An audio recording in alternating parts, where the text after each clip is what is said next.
آپ کو لگتا ہے کہ اعتماد کا ووٹ لے لیں گے؟ آپ تیار ہیں ساری ساری کیبنٹ سے؟ پہلے تو اس کا جواب دے دیجئے، اس کے بعد میں اگلا سوال کرتا ہوں۔ ڈاکٹر صاحب دیکھیں نمبرز آر دیر. اگر آپ اسپیکر ڈیپیوٹی اسپیکر کو بھی ہٹا دیں، ہمارے پاس 178 ہے، 10 ہمارے الائز کے 188، the numbers are there. ٹھیک ہے، وہ زرداری صاحب کے جو ایکسپیریمنٹس ہیں، بوریاں پیسوں کی آنی، وہ ایٹسیٹرا ایٹسیٹرا، باقی لوگوں کی ٹیلی فون کالیں، وہ تو ہوتا رہے گا. ٹھیک ہے. اچھا، اب اسی کے ساتھ آگے موو کر لیجئے کہ جو یہاں پہ لاہور ہائی کورٹ نے ججمنٹ دی، اس سے آگے بڑھ کر شہباز شریف صاحب نے کیبنٹ کال کر دی، اور ان کے جتنے بھی الائز ہیں، یعنی 13 الائز ہیں یا 14 الائز ہیں، اب بڑھتے ہی جائیں گے، لیکن وہ جتنے بھی الائز ہیں انہوں نے مل کر یہ کہا کہ ہم اس کا جو معاملہ ہے وہ سپریم کورٹ تک لے کر جائیں گے، یعنی ایک عدالت سے دوسری عدالت تک کیس جائے گا، اور 11 جنوری مجھے لگتا ہے پھیکی پڑ جائے گی. آپ یور ٹیک آن اٹ؟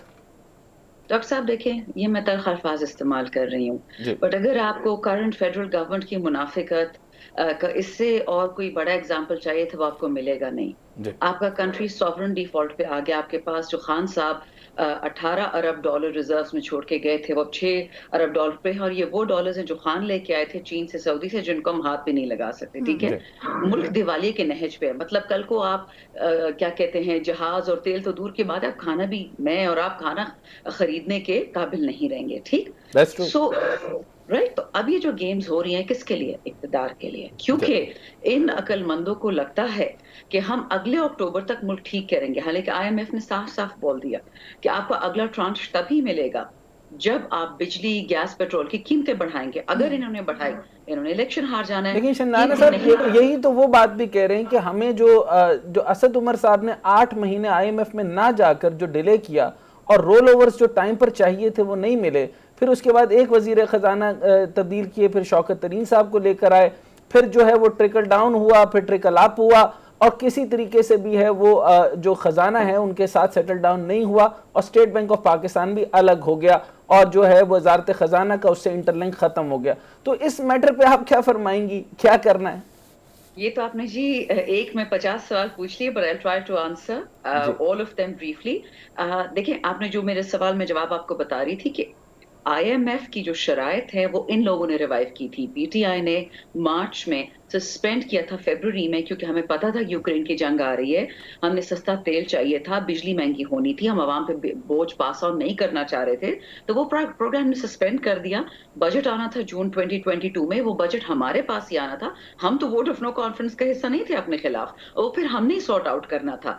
اچھا، یہ جو میں نے اتنا لمبا سوال کیا تھا اس کا مقصد بھی یہی تھا کہ وہ بھی یہی کہہ رہے ہیں کہ معیشت کی بنیاد پر یہ انہوں نے ٹیک اپ کیا یہ گورنمنٹ کو، کہ پی ٹی آئی ٹھیک سے نہیں جا رہی تھی، اور اب آپ بھی یہی کہہ رہے ہیں لاہے عمل آگے کا ہے، اور لیکن سب سے پہلے آپ اس کو کیسے کاؤنٹر کریں گے یہ جو 11 جنوری؟ دیکھیں، مجھے کاؤنٹر کرنے کی ضرورت بھی نہیں ہے ڈاکٹر صاحب، کیونکہ اگر آپ بیسس پہ چلی جائیں، 11 مہینے is just power play, it has nothing to do with Pakistan. یہ صرف ان 13 پارٹیوں کے جو ہونہار بچے ہیں جو اس وقت حکومت کے پیسوں پہ، عوام کے پیسوں پہ انٹرنشپس کر رہے ہیں جہازوں میں، یہ ان کے لیے ہے. اس کا پاکستان کی بقا سے کوئی کام نہیں ہے. جو آپ نے سوال پوچھا، kindly allow me to answer, کیونکہ یہ ضروری آپ نے سوال پوچھا. اس حکومت نے یہ کبھی بھی نہیں کہا کہ ہم معیشت ٹھیک کرنے آئے ہیں. If you recall, P D M کا جو مانترا تھا وہ تھا مہنگائی مکاؤ. لیکن اگر آپ نے جاوید لطیف اور ان باقیوں کی سٹیٹمنٹس دیکھے ہیں، وہ کہتے ہیں ہم تو ریاست بچانے آئے تھے، they never said پاکستان بچانے آئے تھے. بڑا فرق ہے. اچھا نہیں، لیکن میڈم بات یہ ہے کہ وہ کہہ رہے ہیں بڑے تنگ کر، پیپلز پارٹی وہ کہہ رہے ہیں کہ ہمیں خان صاحب نے ایک تو تنگ کر دیا ہے، کچھ ہی دن کے بعد جو ہے وہ سڑکیں جام کر دیتے ہیں، پوری کی پوری پاپولیرٹی کو یوز کر رہے ہیں، ہمیں کام نہیں کرنے دیا جا رہا. اچھا، یہاں پر ایک تو یہ جواب دیجئے کہ کیا دھرنا کی سیاست ہے، یا اس کے اندر سے پریگمیٹک قسم کا، عقلی قسم کا بھی ہم نتیجہ اخذ کریں گے؟ دیکھیے، وہ تو ڈیپینڈ کرے گا کرنٹ گورنمنٹ کے موڈ پہ. اگر وہ پاکستان کو بہتر کرنا چاہ رہے ہیں تو جس طرح کے فائنانس منسٹر تقریریں کرتے کہ میں موڈیز کو منہ توڑ جواب دوں گا، او بھائی میرے، موڈیز آپ کی گوال منڈی کی تھانے کی حدود میں نہیں آتا کہ آپ ان کو منہ توڑ جواب دیں گے. آپ اپنا کوئی پرفارمنس دکھائیں گے تو موڈیز اور فچ آپ کے ساتھ کام کریں گے. دیکھیے، میں آپ کو بار بار بتا رہی ہوں، it's all about the economy. It is not about Punjab Assembly, it is not about K P Assembly. That is very true. Is economy stupid? وہ کہا کرتے تھے کہ از اکانومی اسٹوپڈ. تو یہ وہی والی بات. میں نے اسٹوپڈ نہیں بولا، وہ آپ کو پتا تھا پہلے سے. اچھا، اب میں ذرا بڑا تھوڑا سا سخت سوال کرنے لگا ہوں جی آپ سے. تھوڑا سا just let me address another question. آپ نے اسد عمر صاحب کی بات کی تھی. جب ہم گورنمنٹ میں تھے ہم آئی ایم ایف میں نہیں جانا چاہ رہے تھے, وہ نیا پروگرام سٹارٹ کرنا تھا. Let me just also clarify that. یہ جو انہوں نے کیا کہ جو پروگرام ہم نے سسپینڈ کیا اور ان لوگوں نے خود ریوائیو کیا, they are entirely responsible for the revival.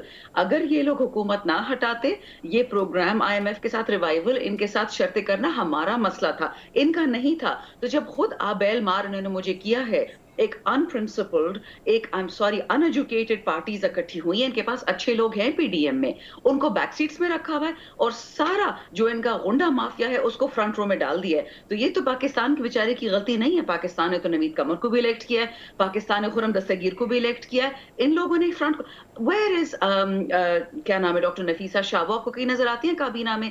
قابل سے قابل لوگ بیٹھے ہوئے پی ڈی ایم میں, اور آپ ان کی ماشاءاللہ یہ 100 ممبر کی کابینہ دیکھ لیں. یہ لوگ ملک ٹھیک کرنے نہیں آئے. Put it in writing. اچھا, میں ویسے بائی دا وے مجھے کافی عرصے کے بعد آپ ایک اچھی قابل قسم کی رہنما نظر آئی ہیں. ادروائز میرا بھی پی ٹی آئی کے معاملے میں یہی خیال ہے کہ آپ کے علاوہ کوئی خاص لوگ نہیں ہیں. بہرحال ہم آگے بڑھتے ہیں, ذرا سینسٹیو سوال کی طرف آتے ہیں. اچھا, ابھی بھی انہوں نے ریسنٹ انٹرویو کے اندر باجوہ صاحب پر مسلسل الزامات لگائے. انہوں نے پھر ایک اور بات بھی کی کہ زرداری صاحب اور جو ہیں وہ چیف منسٹر جو سندھ کے ہیں ان پر بھی کہا کہ اکاؤنٹیبلٹی کے معاملے میں آئے. پھر انہوں نے کہا کہ باجوہ صاحب کے ساتھ ساری لڑائی اور معاملات میرے ذاتی نوعیت کے ہیں. اچھا, سوال تھوڑا لمبا نہیں ہے لیکن پرسائز بتانے لگا ہوں کہ ڈی جی سی تھے اس زمانے کے یعنی ظہیر الاسلام صاحب, اس وقت ڈی جی تھے جنرل پاشا صاحب. جنرل پاشا صاحب نے کے اوپر بتایا جاتا ہے کہ وہ خان صاحب کو لے کر آئے, ایلیویٹ کیا. اچھا, پھر اس کے بعد آگئے جو انہوں نے ٹیک اپ کیا جنرل فیض نے. پھر جنرل فیض کے بعد سے اب یہ جملہ یہ کنفرم کر دیا کہ خان صاحب نے کہا کہ اگر اکاؤنٹیبلٹی کا معاملہ سیٹل ڈاؤن کرنا ہے تو آئی ایس آئی کے علاوہ کوئی بھی نہیں ہو سکتا, اور جو ڈالر کی سمگلنگ ہو رہی ہے وہ آئی ایس آئی کے علاوہ نہیں ہو سکتی. اس کا مطلب ہے وہ یہ کہتے ہیں کہ وہ فوج کے چیف ایگزیکٹو بننا چاہتے ہیں اور فوج کے علاوہ ان کی سیاست نہیں ہو رہی, کیونکہ امپائر کی انگلی سے لے کر باجوہ صاحب کی جو ابھی ان کی دوریاں ہیں اس تک ان کا جو غم ہے وہ ختم نہیں ہو رہا, لیکن عوام ساری ان کے ساتھ ہے اور ان کا غم صرف اور صرف فوج کے ساتھ ہے. کیا وہ آئی ایس آئی اور کے بغیر سیولین جو آپ کی ایجنسیز ہیں ان کے ساتھ یہ کام نہیں کر سکتے؟ بہت انٹرسٹنگ کوسچن ہے, اور یہ اتنا سینسیٹیو نہیں ہے جتنا آپ کہہ رہے ہیں. دیکھیں, اگر میں آپ کو تو لاجک کی بات کرتی ہوں, آپ سیاست کو ایک سیکنڈ سائڈ پہ رکھتے ہیں, دین کو بھی سائڈ پہ رکھتے ہیں. جی رکھتی ہے. دیکھیں, یہ ہو سکتا ہے کہ آپ سے بعد میں ممالک انڈیپینڈنٹ ہوتے ہیں, ملیشیا ہوتا ہے, ساؤتھ کوریا ہوتا ہے, اور وہ ممالک انکلوڈنگ بنگلہ دیش, انکلوڈنگ ویتنام, وہ لوگ آپ سے اس وقت میلوں دور ہیں کامیابی میں. ٹھیک, تو یہ کہنا کہ پاکستان میں تو اوپس ہو گیا, غلطی ہوگی اور وہ لوگوں پہ اللہ کا رحم ہے, یہ دماغ نہیں مانتا, کیونکہ اکانومی اور اکنامک پرنسپلز معذرت کے ساتھ وہ اسلام سے نہیں جڑے ہوئے. ہمارا دل اسلام سے جڑا ہوا ہے. اکانومی ایک اپنی سائنس ہے, ٹھیک ہے, اس میں اسلام بھی ہوگا, اس میں ایٹسیٹرا سب کچھ ہوگا. اب ایشو کیا ہے؟ پاکستان کو کس نے سکٹل کیا, پاکستان کو کس نے خراب کیا؟ آپ کے ڈیپ اسٹیٹ نے. مجھے بتائیں, جب آپ کا آر سی ڈی سائن ہوتا ہے ایران کے ساتھ اور ٹرکی کے ساتھ 60 کی دہائی میں, اس کو کس نے سکٹل کیا تھا اور کیوں کیا تھا؟ امریکہ کا اس ٹائم بھی انٹرسٹ تھا کہ پاکستان, ایران اور ٹرکی کے اگر ٹریڈ لنکس بن جاتے, اگر ہمارے روٹس بن جاتے یورپ تک, تو آپ کا کیا خیال ہے یہ خطہ اب تک وہ رہتا؟ ٹرکی نے شکر اپنے آپ کو آگے نکال لیا, ہم رہ گئے, اور انہوں نے بھی پچھلے 20 سال میں کیا ہے. یہ نہیں, ان کے بھی 50 سال بہت مشکل گزرے بیکاز آف انٹرونشنز. ناؤ اگر جنرل باجوہ ٹائپ لوگوں کو لگتا ہے کہ وہ انٹرنیشنل اسٹیبلشمنٹ کے ہمارے اسپوکس پرسنز ہیں, تو یہ ان کا غلط خیال ہے. وہ خود شاید ان سے ملتے ہوں, لیکن عوام کی اجازت سے, عوام کے ٹیکس پیئر کے پیسے سے وہ نہیں ملتے. آج ہی ٹو پروو دس, یہ خان صاحب کی بات نہیں ہے, عائشہ صدیقہ آغا صاحبہ جو نہ اسٹیبلشمنٹ کی ہے نہ پی ٹی آئی کی ہے, فور اباؤٹ 4 ایئرز انہوں نے کہا باجوہ صاحب جو ہیں وہ کمال ترین نفیس انسان ہے. 4 سال تک یہ سٹیٹمنٹ, اور اب ان کی جو ہے وہ لڑائی ہو جاتی ہے اور وہ معاملہ سارا کرتے ہیں, اور اگلی سیاست میں بھی وہ باجوہ صاحب کے خلاف موومنٹ چلا کر کے جو ہے وہ عوام میں اترنا چاہتے ہیں. ایسا کیوں؟ ایسا نہیں ہے, ایسا نہیں ہے ڈاکٹر صاحب. دیکھیں, خان صاحب نے 10 دفعہ یہ بولا, ہمیں ایز پارٹی لیڈرز, ہم جب بھی خان صاحب سے ملتے ہیں ابھی بھی وہ اوپنلی کہتے ہیں کہ افواج Pakistan is the backbone of Pakistan. جلسوں میں انہوں نے بولا کہ افواج پاکستان میری زندگی سے زیادہ ضروری ہیں, اور یو سو کہ ان کی زندگی کے ساتھ کس نے کیا کیا. مطلب وہ ایگری کرتے ہیں کہ فوج کے بغیر وہ سیاست میں نہیں آ سکتے تھے. سوری, فوج کے بغیر جس مقام پر وہ آئے وہ اس طرح کا پوری سیٹلمنٹ نہیں ہو سکتی تھی. وہ مانتے ہیں؟ Absolutely not. میری بات سن لیں آپ سر. دیکھیں دو باتیں ہیں. پہلی بات تو یہ کہ عمران خان 25 سال سے ان کو دنیا جانتی ہے, وہ جنرل باجوہ کی وجہ سے دنیا ان کو نہیں جانتی, اور اگر یہ آپ نہیں بلیو کرتے that's fine, we can agree to disagree. دوسری بات, اگر آپ نے 2018 کا الیکشن دیکھا ہو, ہمارے 35 ایسے کینڈیڈیٹ تھے جو 5 ووٹوں سے, 10 ووٹوں سے اور 15 ووٹوں سے ہارتے ہیں. آر ٹی ایس بند ہو جاتی ہے. وہ صرف اس لیے ہوا تھا, اور سب سے جو فیمس کیس ہے وہ عثمان ڈار کا اور خواجہ آصف کا ہے.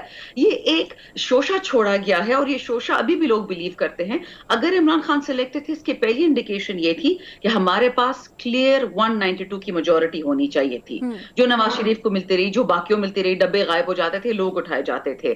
یہ کیا اس لیے گیا تھا کہ عمران خان کو چیک میں رکھنا ہے, اس کو 130 135 MNAs دے کے 20 ریزرو MNA, یہ 20-25 جو ہمارے سو کالڈ الائز تھے, گورنمنٹ خان کو نہیں دینی. یہ خان کمپلین کرے ڈے ونس. یہ تو میں بھی کہہ رہی ہوں, جب میں دیکھتی تھی اسمبلی میں, جب ہم بیٹھے ہوتے تھے, ایسی ایسی چیزیں ہو رہی ہوتی تھی جو پی ٹی آئی نہیں چاہتی تھی. سو اس لیے میں آپ کو یہ کلیئرلی بتا دوں کہ this is not an anti establishment stand, this is a reality check, کہ اگر پاکستان میں کوئی بہتری چاہتا تھا وہ ووٹ آف نو کانفیڈنس میں اور رجیم چینج میں شامل نہ ہوتا. بہت اچھی بات ہے. They must have to step back from the anti-establishment stance. That is very good. اگر وہ پیچھے ہٹ جائیں اس اینٹی اسٹیبلشمنٹ اسٹینڈ سے تو بہت اچھا ہوگا. ڈاکٹر صاحب دیکھیں, اسٹیبلشمنٹ میں بھی 2 قسم کے آپ کے ایکٹرز ہیں. ایک ہے آپ کے ملٹری, ہم اکثر کہتے ہیں نا ملٹری اسٹیب. دوسری آپ کی جو اسٹیبلشمنٹ ہے وہ پاکستان کی آپ کی ایلیٹ ہے, which is 5% of this country's population and they hoard 95% of your resources. انہی لوگوں کی وجہ سے آپ سے بنگلہ دیش دور ہوا تھا. بنگلہ دیش آپ کے 60% ایکسپورٹ دیتا تھا, 70% جی ڈی پی لیتا تھا, اور قرضے آپ کا ویسٹ پاکستان لے رہا ہوتا تھا. یہ لوگ انہوں نے سبسڈی لے لے کے تب بھی بیڑا غرق کیا, اب بھی کریں. اور یہ جو اسٹیبلشمنٹ ہے یہ ان کے فوج سے رشتے ہیں. لیکن اگر افواج پاکستان, جن میں ابھی بھی ہم سب کو یقین ہے ہمارے ہی ٹیکس کے پیسے سے چلتے ہیں, بٹ ہمارے یہ محافظ ہیں, ہمارا ملک ان سی وجہ سے ہے. ہمارا جو ایشو ہے وہ ڈائریکٹ جنرل باجوہ سے ہے, کیونکہ جتنے بھی ویسٹرن کیپٹل سے ہیں وہ پاک آرمی کی برائی نہیں کرے, وہ صرف جنرل باجوہ کی باتیں کرتے ہیں. آج آپ عائشہ صدیقہ کا ٹویٹ دیکھ لیں 23 فروری کا, اس میں کیا لکھا ہے کہ general Bajwa is going to all capitals, meeting different people, private meetings and trying to rouse PTI members against Imran Khan. اس نے کہیں بھی اسٹیبلشمنٹ کی بات نہیں. ٹھیک ہے, شندانہ گلزار صاحبہ پی ٹی آئی رہنما موجود تھیں, آپ کا بہت شکریہ. ناظرین ایک بریک لیں گے, بریک کے بعد واپس آتے ہیں. ویلکم بیک ناظرین. اور آپ کو بتائیں کہ ملک کی کرنسی جو ہے وہ غیر مستحکم ہے. IMF سے بھی وزیر خزانہ اسحاق ڈار کا ڈیڈ لاک چل رہا ہے, اور ڈو مور کے مطالبے جو ہیں وہ بڑھتے چلے جا رہے ہیں, جبکہ فارن ریزرو $6 بلین رہ گئے ہیں, اور ہمارے قرضے آسمان سے باتیں کر رہے ہیں, اور گروتھ ہو ہی نہیں رہی ہے. اسی حوالے سے آج ہمیں جوائن کیا ہے ہمارے سیکنڈ گیسٹ نے, ڈاکٹر کیسر بنگالی صاحب, ماہر معاشات ہیں. بہت شکریہ ڈاکٹر صاحب آپ کے وقت کا. آپ سے سوال یہ کرنا چاہوں گی کہ فلڈ کے تباہ کن نقصانات اور اثرات آپ کے سامنے ہیں, فارن ریزرو $6 بلین تک رہ گئے ہیں, تو کیا ہم ریسیشن کی طرف بڑھ رہے ہیں؟ ریسیشن تو کافی عرصے سے ایک لحاظ سے چل رہا ہے. جب کارخانے بند ہو رہے ہو, زراعت کی پیداوار گر رہی ہو, تو اسی کو تو ریسیشن کہتے ہیں. یہ تو ہم پہلے سے 5 سال 6 سال 7 سال سے ریسیشن کے موڈ میں جا رہے ہیں. مصنوعی طور پہ معیشت کو چلاتے رہے ہیں قرضے لے کر. سر تو سر یہ جو 6.1 پر ہمارا فورن ریزرو رہ گیا, اور $3 بلین جو ہے وہ ہم نے سعودیہ سے لے کر رکھے ہیں, تو what should we call? Is that we are in default or we are out of default or we are nearby default? Technically تو ڈیفالٹ کر چکے ہیں, کیونکہ جتنے بھی فارن ایکسچینج ہمارے پاس ہے سر وہ سب قرضوں کے ہیں, ہمارے اپنے نہیں ہیں. 3 بلین سعودی عرب سے لیے ہیں, باقی شاید چائنا سے بھی کچھ لیا ہوا ہے پہلے. یہ تو سارے دوسروں کے کرتے ہیں, یا اگر IMF سے یا ورلڈ بینک سے یا کسی کمرشل بینک سے بھی لون لیا ہے. لون لے کے ریزروز بنانا کوئی معاشی صحت کی عکاسی نہیں کرتا. ریزروز تو اس وقت بنے جب آپ کی ایکسپورٹ امپورٹ سے زیادہ ہو اور یہ آپ کے اپنے پیسے ہو. اچھا, سب سے بڑا کرائسس سر آپ کے سامنے ہے. ایک تو پہلے یہ بتائیے کہ جو سیاسی حالات تو ٹھیک ہو نہیں رہے اور نہ ہونے نظر آ رہے ہیں, اور اگر یہ نہیں ہوتے تو IMF کا معاملہ کہاں تک پہنچے گا؟ ایسا ہے کہ کچھ ملک ایسے ہیں جیسے اسرائیل ہے، جاپان ہے، اٹلی ہے، وہاں بھی ایک مسلسل بحران رہتا ہے سیاسی. اسرائیل میں 4 سال میں 5 الیکشن ہوئے ہیں. ٹھیک سر. تو ابھی بھی حکومت بدلی ہے وہاں پر. ٹھیک ہے سر. لیکن ریاست کا ایک ایجنڈا ہوتا ہے معیشت چلانے کا. جی. اس پہ تمام پولیٹیکل پارٹیز متفق ہوتے ہیں. ہوں. یہ جو ملک میں نے بتایا، جاپان ہے، اسرائیل ہے، اٹلی ہے، جی سر. یہ سیاسی بحران کے باوجود بھی ترقی کرتے رہتے ہیں کہ معیشت چلتی رہتی ہے. ایگزیکٹلی. ہمارے یہاں مسئلہ یہ ہے کہ کوئی ریاست کا ایجنڈا نہیں ہے. ریاست کا ایجنڈا ہوتا تھا پاکستان کے بننے کے فوراً بعد، اور 1977 تک یہ ریاست کا ایجنڈا تھا کہ معاشی ترقی حاصل کرنی ہے تیزی سے، اور ہم نے کی 60s میں 70s میں بہت ترقی کیا. بالکل ٹھیک ہے سر. لیکن اس کے بعد وہ ریاست کا ایجنڈا نہیں ہے معاشی ترقی. 80 کی دہائی میں ہمارا ایجنڈا تھا جہاد پھیلانا ہمارے پڑوسی ملکوں میں، مشرق میں، مغرب میں. تو اس کے بعد اب تک جو ہے ہم نے، ہماری ریاست نے، اور جب میں ریاست کہتا ہوں اس میں تمام موجود ہے، سیاستدان بھی ہے، فوج بھی ہے، بیوروکریسی بھی ہے، بزنس کمیونٹی بھی ہے، ان کا کوئی ایک ایجنڈا نہیں ہے. اور تو اسی لیے جو سیاسی بحران ہم دیکھ رہے ہیں یہ معاشی بحران کا نتیجہ ہے.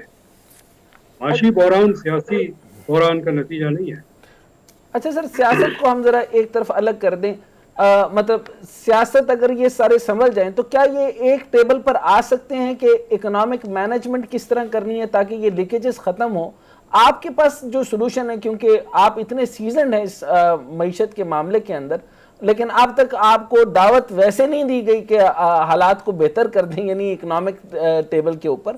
لیکن آپ بتائیے اور فرمائیے کہ کس طریقے سے ہم امپروو کر سکتے ہیں. یہ سارا وقت ادھار بازی چلتی رہے گی یا کوئی ہمارے پاس معیشت کا پلان ہو بھی سکتا ہے؟ جی بالکل ہو سکتا ہے. جی فرمائیے گا سر. 2 بنیادی گیپس ہیں جی جس کو بند کرنا ہوتا ہے. ایک بجٹ ڈیفیسٹ ہے اور ایک ٹریڈ ڈیفیسٹ ہے. Right sir. بجٹ ڈیفیسٹ یہ ہے کہ آپ کے جو اخراجات ہیں وہ ریونیو سے زیادہ ہے، اور ٹریڈ ڈیفیسٹ یہ ہے کہ آپ کی امپورٹ ایکسپورٹ سے زیادہ ہے. ٹھیک ہے سر. ہم اس وقت اس بحران میں اس طرح ہے کہ ہر 100 روپے کے ریونیو پہ 210 روپے خرچ کر رہے ہیں، اور ہر $100 کے ایکسپورٹ پہ $220 امپورٹ کر رہے ہیں. یہ جو 110-120% کا تو خسارہ ہے، یہ کبھی بھی کوئی ملک نہیں چل سکتا اس بنیاد پہ. ٹھیک ہے سر. ہم نے قرضے لے کے اب تک یہ خسارہ پورا کیا ہے. قرضے جب تک آتے رہے ہم نے یہ اہم نہیں سمجھا کہ ہم اس میں کوئی بنیادی حل تلاش کریں، کیونکہ جب تک پیسے آ رہے تھے آ رہے پیسے خرچ کرو. اب جو ہے ہماری اس طرح معیشت کی حالات ہے، بنیاد ایسی ہو گئی ہے کہ اب کوئی قرضے دینے کو تیار نہیں ہے. یہاں تک کہ جب ہم ابھی پچھلے دنوں یہ بحران آیا تھا، جب آپ کوئی چیز امپورٹ کرنا چاہتے ہیں تو اس کی جو بینکنگ پروسیڈر ہے اس کو لیٹر آف کریڈٹ کہتے ہیں. لیٹر آف کریڈٹ کھولنا ہوتا ہے بینکس میں، تب جا کے وہ مال ہوتا ہے. بینکس ہمارے لیٹر آف کریڈٹ کھولنے کو تیار نہیں تھے. بالکل ٹھیک کہہ رہے ہیں. انہوں نے کہا آپ اگر منگوا لیں گے تو ہمیں یقین نہیں ہے کہ آپ اس کی پیمنٹ کر پائیں گے. بالکل ٹھیک. یہاں تک ہمارا بحران پہنچ چکا ہے. اچھا، یہ ابھی سر انہوں نے بریک لینی ہے تو میں ریکویسٹ کروں گا آپ تھوڑی دیر ہمارے ساتھ رہیے. میں 1-2 سوال اگلے چنک میں بھی کرنا چاہوں گا آپ سے. شکریہ. Thank you sir. ناظرین یہاں ایک بریک لیں گے، بریک کے بعد واپس آتے ہیں. بریک کے بعد خوش آمدید. اور ڈاکٹر کیسر بنگالی صاحب ہمارے ساتھ موجود ہیں. ڈاکٹر صاحب آپ ان سے بات کر رہے تھے، جی کیجیے. بنگالی صاحب. اچھا سر فرمائیے گا کہ ایک اور بات کی جاتی ہے، بہت سارے مفروضات یا ہائپوتھیٹیکل باتیں کی جاتی ہیں. مفروضات پہ ہی تو ہماری معیشت چل رہی ہے آج کل. تو سر یہ بتائیں کہ کہتے ہیں کہ IMF سے قرضہ لیا ہوا ہے اور ہم یہ کریں کہ ایک اور بڑا قرضہ لے لیں تاکہ رول اوور کے اندر فائدہ ہو. اور ان کی جو انسٹرکشن ہے جو کہ یہ فالو کر ہی نہیں رہے، نہ ڈار صاحب نے کی، نہ کسی اور حکومت نے کی، نہ اس سے پچھلی حکومت نے کی. تو IMF سے اگر ان کا قرضہ لیتے ہیں اور ان کی انسٹرکشنز بھی نہیں ماننی اور ایک اور بڑا قرضہ لینا ہے تو یہ ہمارے لیے مناسب ہوگا سر؟ جب کوئی بھی قرضہ دیتا ہے نا سر، چاہے وہ آپ ایک دکان لگا رہے ہیں اور اس میں صرف $1,00,000 چاہیے، سر